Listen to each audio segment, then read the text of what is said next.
Pension தொகையில் ஒரு போர்ஷனை முன்கூட்டியே பெறுவது தான் கம்யூட்டேஷன் ஆஃப் பென்ஷனு. எவ்வளோ கம்யூட்டேஷன் ஆஃப் பென்ஷன் பெற முடியும் அப்படின்னு பார்த்தீங்கன்னா, அதிகபட்சம் 40% பென்ஷன் தொகையிலிருந்து ஒரு பகுதியை நம்ம முன்கூட்டியே பெற முடியும். இந்த தொகையை பெறுவதற்கு ஆப்ஷன் கொடுக்க வேண்டும். ஒரு வருடத்திற்குள் ஆப்ஷன் கொடுத்தால் மெடிக்கல் எக்ஸாமினேஷன் கிடையாது. ஒரு வருடம் கழிந்த பிறகு நீங்கள் கம்யூட்டேஷன் ஆஃப் பென்ஷன் பெற விரும்பினால் மெடிக்கல் எக்ஸாமினேஷன் கட்டாயம். இப்போ இதை எக்ஸாம்பிள் வைத்து நம்ம பார்க்கலாம்.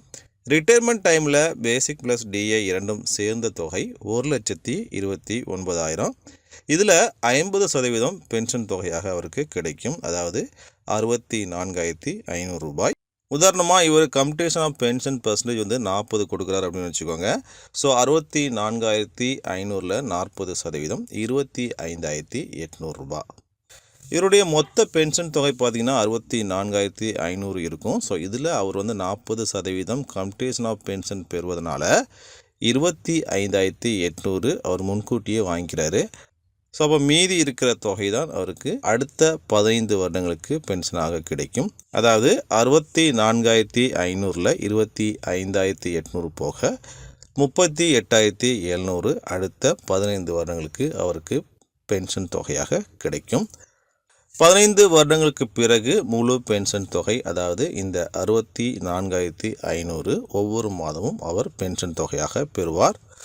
இந்த 15 வருடத்துக்குள் ஒருவேளை பென்ஷனர் இறக்க நேரிட்டால் இந்த மீதி தொகை, பிடிக்கப்பட வேண்டிய மீதி தொகை, அது வந்து ஃபேமிலி பென்ஷனில் கழிக்கப்படுமா அப்படிங்கிற சந்தேகம் நிறைய பேருக்கு இருக்கும். அது வந்து கழிக்கப்படாது, அது அப்படியே தள்ளுபடி செய்யப்படும். ஸோ இந்த எக்ஸாம்பிளில் இந்த உதாரணம் மூலம் இவருக்கு வரக்கூடிய கம்யூட்டேஷன் ஆஃப் பென்ஷன் எவ்வளோ அப்படின்னு பார்க்கலாம். ஒவ்வொரு ரிட்டையர்மெண்ட் ஏஜுக்கும் தனியாக கம்யூட்டேஷன் ஃபேக்டர் கொடுத்துருக்காங்க. ஸோ எந்த வயதில் ரிட்டையர் ஆகிறாரோ அதற்கு அடுத்த வயது கம்யூட்டேஷன் ஃபேக்டர் எடுத்துக்கொள்ள வேண்டும். உதாரணமாக 58 வயதில் ரிட்டையர் ஆகிறார், ஒருவேளை வாலண்டரி ரிட்டையர்மெண்ட் கொடுக்குறாரு அப்படின்னா 59 வயதுக்கான கம்யூட்டேஷன் ஃபேக்டர் பார்க்க வேண்டும். ஸோ இவர் வந்து 60 வயதில் ரிட்டையர்ட் ஆகிறதுனால 61 அந்த வயதிற்கான கம்யூட்டேஷன் ஃபேக்டர் எடுத்துக்கொள்ள வேண்டும். ஸோ 61 வயதுக்கான கம்யூட்டேஷன் ஃபேக்டர் என்னென்னு பார்த்தீங்கன்னா 8.194. ஸோ ஒவ்வொரு ஏஜுக்கான கம்யூட்டேஷன் ஃபேக்டர் நான் வந்து டிஸ்கிரிப்ஷனில் லிங்க் கொடுத்துருக்கேன். ஸோ யூஸ் பண்ணிக்கோங்க. ஸோ 8.194 கூட இந்த 25,800 மல்டிப்ளை பண்ணிக்கணும். ஸோ அதோட 12 மல்டிப்ளை பண்ணிக்கணும்.